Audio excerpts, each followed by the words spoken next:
that they already have that seeding, what is the plan for Cade for this final couple of games? Well, obviously they didn't have to bring him back. They could very easily have just let him have the time, but if he's healthy enough to do it, I think they want to reintegrate him because, quite frankly, even though they have played very, very well with him out, which has actually really impressed me and actually got me to more believe in their chances, they have changed some things up. They've changed some of the things how they've run their offense.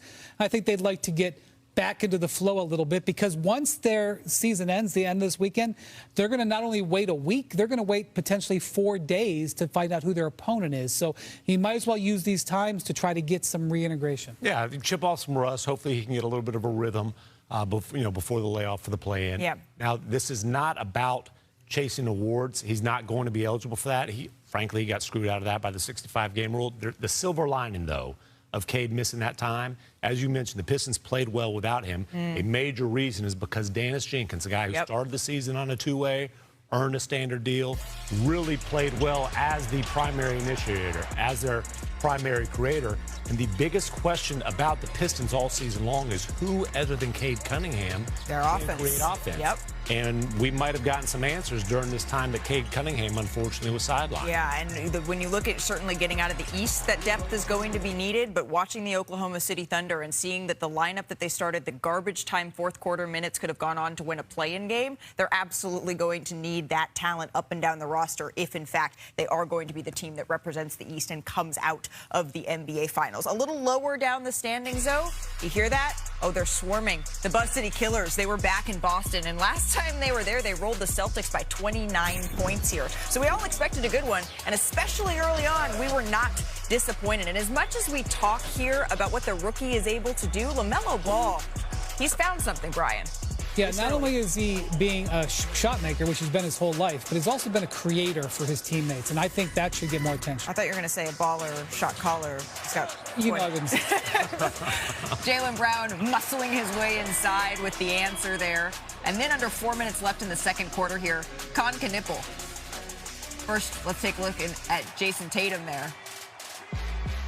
Looks pretty light on those feet. I was going to say, a nice little step back. Over Brandon Miller. And then here, Jaylen Brown gets inside. Nice little fadeaway. So next up for Boston, Madison Square Garden. Here's Jason Tatum. Yeah, I thought about it. I'm not like thrilled to go back and play there.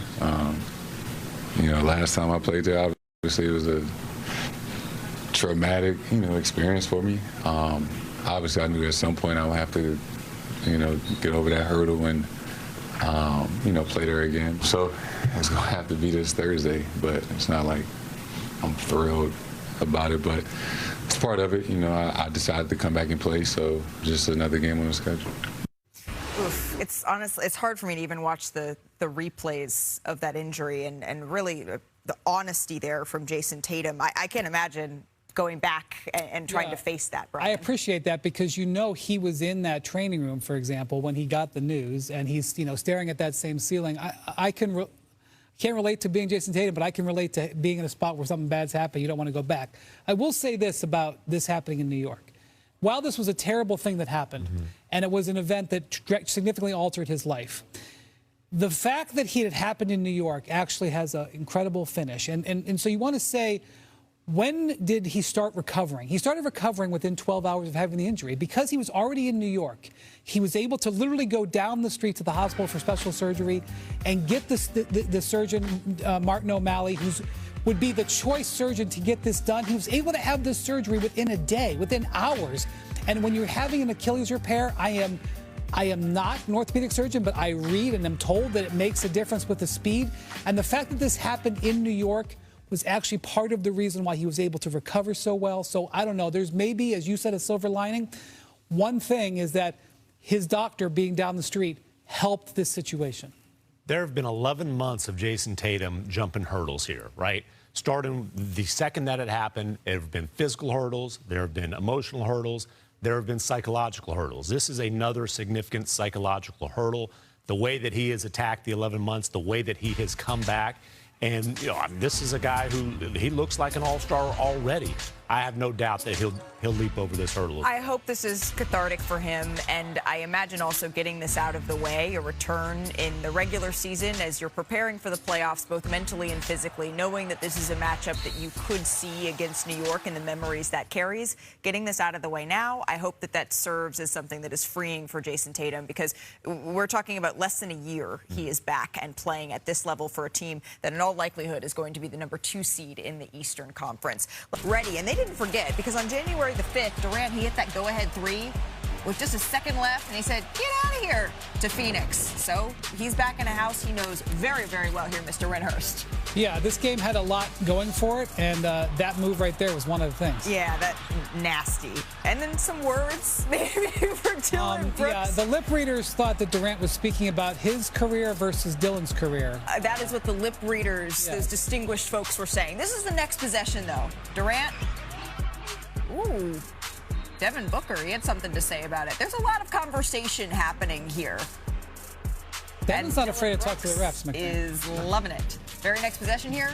There you go. Oh. That's how you handle the villain. Oh. So things get a little bit chippy here as Jason Tate had a hard screen. Going ahead to the fourth quarter, the Rockets up 3. Amen Thompson, slippery eel, as Kendrick Perkins would say, inside for the jam. And then a few minutes later, off the Suns' turnover, the Rockets coming out in transition. Thompson finishes the lob, and it's all Houston the rest of the way. One more. Yeah, we're just about getting to the end. Durant We'll have to worry about clutch time tonight. up after this one. He finished with 24 as the Rockets get the win. Here's Kevin Durant on Dillon Brooks' impact after the game. What's the lip reading say there? I think I know. I don't think about other guys when I play. I think he needed it more than I did. You know what I'm saying? Like, he didn't feel like he was a part of the game. He didn't take a shot at that point. He was like 0 for 4, 0 for 5, and that gets him going. You know, and I think that got him going. He made a couple shots after that, but you know, I don't think about guys like Dillon Brooks when I'm out there playing. I mean, it's fun. It's cool to compete against guys that play hard, but I don't need him or anybody to give me extra motivation. This is another way of saying, you know who I am. I'm Kevin Durant. But again, this is all about the seeding, right? So with the loss, the Suns, they're locked into that 7-8 play-in game. The Rockets, they can still finish anywhere between 3rd at the highest side of this and 6th. Houston, they're currently 5th in the West, and they're just a game back of Denver, which is #3 after the Lakers loss. So maybe KD tried to be a little bit cool. I'm poking the bear. That is exactly what was happening last night, McMahon. Listen, man, there was no tribute video. I respect both sides, not pretending that there's warm fuzzies. Like, look, the KD era in Phoenix didn't go well. Not that he played poorly, but it was a failure. It was a massive failure from an organizational perspective. You know, the last time that KD was telling them to go on home from Houston when he hit the game winner, he said post-game, this is basically, I'm paraphrasing, basically said, this is the first time in my career a team wanted to dump me. So he's not coming in there pretending like, oh, please let me. They're booing him every time he touches the ball. Like, this is not like some friendly type of thing. And now, it's not nearly the same type of animosity that KD deals with when he goes back to Bricktown. Sure. This This ain't OKC type. That honestly, that is... There's some hatred there, but it's not warm fuzzies. Yeah, it's not warm and fuzzy, but I'm not sure at the end of the day it matters, other than the fact I do think it's a little odd with all the people who get tribute videos these days. It's a little interesting that Kevin didn't get one. It was a little petty. It was a little petty. Just a little bit. Well, what's the Just saying a on little this bit. show? You got to stay petty so you don't have to get petty, and apparently the Phoenix Suns just a were little bit. living up to that. But what this comes down to, the brass tacks, Houston's ripped off Absolutely. 7 straight wins. All that stuff was awesome. I love when Dillon Brooks. Did you see him when he got in the showdown with Benny the Bull the other day? It was one of the great moments of the week. I'm taking Dillon over Benny. All right, fair enough. But Houston has won 7 games in a row, and more importantly, they're in great position in the standings. You know, when they lost to the Lakers 2 weeks ago, they had that back-to-back where they lost to them.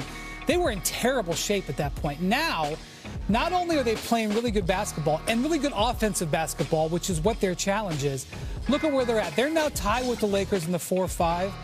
The Lakers are limping to the finish line. Houston is in excellent position to get the 4. Look, let's just be honest right now. The Lakers are the mark.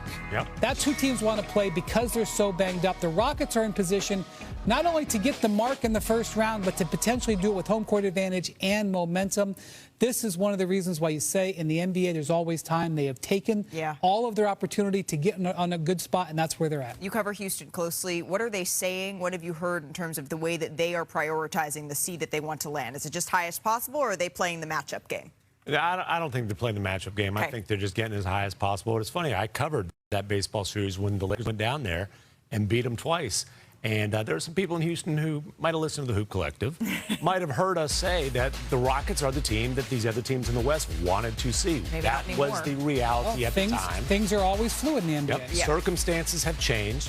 The Rockets are certainly playing better. And, really, it's more about the Lakers' misfortune. Sure. I mean, what a terrible turn for L.A. Yeah, the Lakers are really the team, unfortunately for them, that there is blood in the water and other teams are smelling it. Although I was in Crypto.com Arena last night, and I'm hearing Luka could be back around the team as early as next week. And remember, he went abroad to get that treatment. So we'll